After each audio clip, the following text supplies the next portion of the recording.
Okay, we are making beer can chicken, and this is a really awesome dish that you can make on the grill when you have family or friends, or even when you don't, because it's delicious. And you only need a few ingredients. You just need your favorite beer. We've got some great craft beers here in Colorado, so I'm using an Odell's Brewery Loose Leaf Seasonal Ale. You just need your favorite spice rub, a little bit of vegetable oil, and of course, your chicken. So let's go ahead and get started. So first is the beer. Go ahead and pop the top. You're going to need to take some of this off because you're only going to want to have about half of the beer under the chicken when it's grilling. And so you can go ahead and drink it. In this case, I'm just going to pour it off. And then you can leave it, just pop the top like this.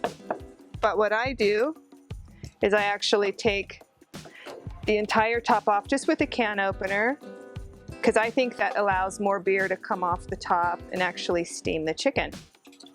So there you go. Watch your fingers, don't cut yourself, and I just fold that down in the middle. This is a handy dandy beer can chicken cooker. You don't really need it. I haven't used it for years, but recently we have been finding it in stores, so it's kind of nice. It only costs a couple dollars. So you can just go ahead and take your beer can, stick it right in there, then you're gonna set this aside and have it ready. And now on to the chicken. So all you do is you have a few tablespoons of oil and a few tablespoons of your favorite rub, whatever you like. Cajun, barbecue, lemon pepper, whatever your mood, it's totally fine. So go ahead and take your chicken. This is a washed and dried chicken.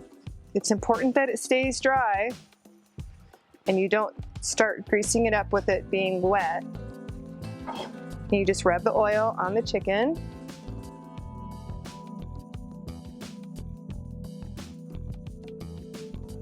And then we're going to go ahead and put on the rub.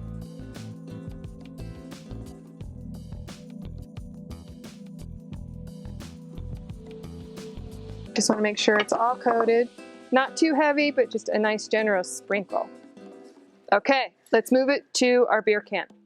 All right, so this is handy. All you do is stick the chicken right over the can. Now, if you don't have this little frame, that's fine. You don't even need it. The chicken will sit over there and you just cross its legs in front. And then rather than leaving these wing tips loose, go ahead and tuck them back. They may need a little coaxing, but just turn it back and tuck it down underneath. Give your chicken a little once-over check.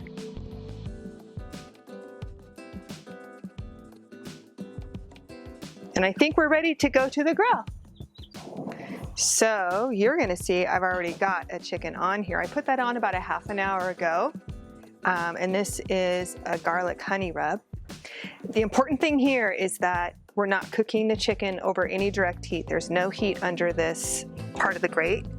There's low heat on this side and low heat on this side. Now, if you don't have this particular grill set up, just have your charcoal set up to one side and have your chicken over the indirect heat. All right, now let's go ahead and get the other bird on.